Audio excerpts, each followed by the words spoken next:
see the president to introduce the code of conduct to appointees present here. Many of you have not seen the code of conduct yet. Don't have a heart attack when you receive your copy. Ministers of State, Deputy Ministers, members of the Council of State, presidential staffers of Ghana are pledged to restore discipline, integrity, and accountability into our governance. Today, we're taking an important step towards appointees. This code represents a bold declaration of the standards we must uphold as servants of the public.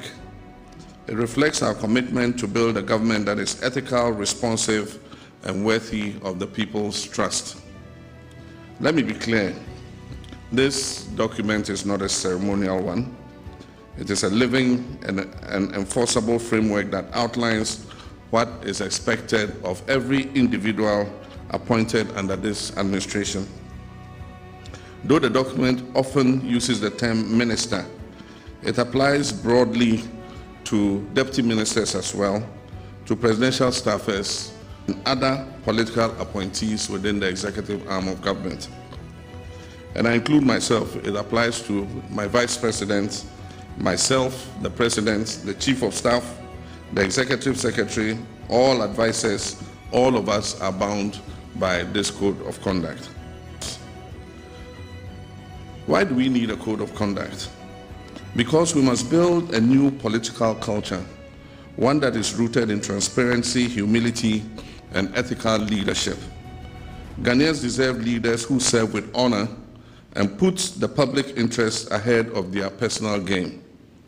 This code is designed to guide our actions and decision-making and to make clear the consequences that will happen when we fall short. Now let me highlight a few key principles and provisions. Must place the national interest above their personal interest. Must avoid misuse of office or state resources. Must declare and manage any potential conflict of interest.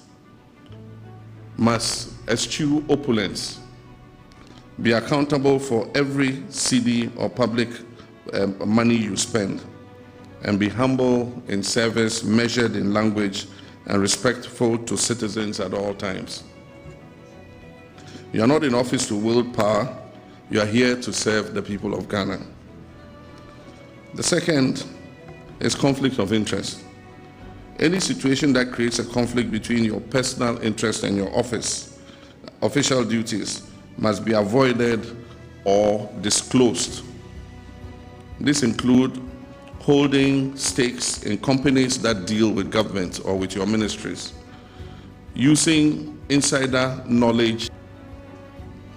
If you're a dormant partner in any business engaging with the government, even outside your ministry, you must disclose it in writing to this office. Not through a telephone call, not through a relative. You must submit an official declaration. Failure to do so will result in disciplinary action. Number 3, interest of friends and family. Public perception matters. You must not recommend them for contracts or appointments. If your actions give even the appearance of bias, you compromise the integrity of your office. Number 4, gifts and hampers. We all know our cultural fondness for gifts, but we must now draw a clear line between appreciation and influence. Appointees are prohibited from accepting gifts or favors, especially from companies or individuals whose value exceeds 20,000 Ghana cedis. It must be declared.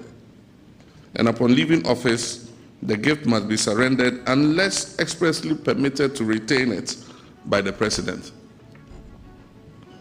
As for hampers and gift items, no government funds, including internally generated funds, are to be used to purchase or distribute hampers. The only exception is modest gifts to staff as a reward for excellence or retirement.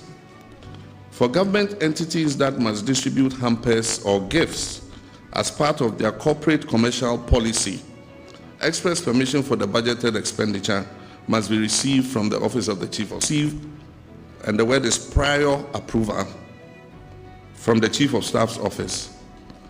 and after each official trip, where government is footing the bill, the trip must be necessary, it must be budgeted for, and aligned with national priorities. Retroactive approvals will no longer be entertained. Prohibition on purchasing state assets. No political appointee under this administration is permitted to purchase state assets, whether land, vehicles, shares, or buildings, directly or indirectly. If you attempt to do so, sanctions for violation. The code sets out consequences for breach, public apology, or ultimately termination. Let me assure you that these sanctions are not cosmetic, they will be enforced. And I will not hesitate to act firmly and decisively, no matter who is involved.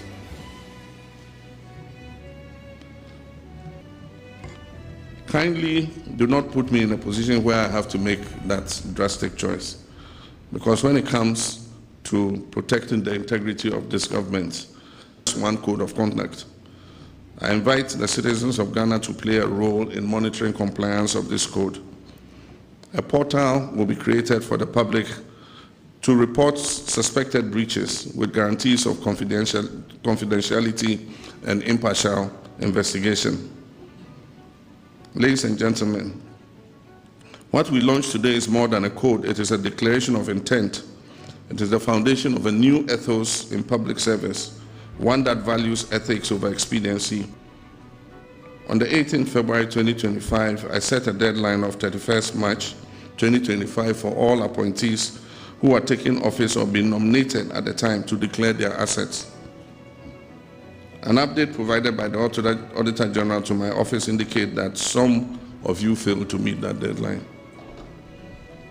For all those who are appointed or nominated before 31st March 2025 and failed to meet the deadline, you are to forfeit 3 months of salary to be donated to the Ghana Medical Trust Fund, named after me, Mahama Cares. In addition to 1 month's salary that I've asked all appointees to donate to the Mahama Cares Trust Fund. So it means that those who omitted to declare your assets by the date, you are paying 4 months' salary to Mahama Cares. Your assets, count yourself automatically dismissed. The assets declaration regime is an important mechanism to check corruption and abuse of office. This is a very strict democracy. Strict compliance with this code will restore confidence in the political elite. Let us walk this path together with discipline, with humility, and with an unyielding commitment to the people of Ghana. At this juncture, it is my honor and privilege to declare the Code of Conduct for Political Appointees duly launched.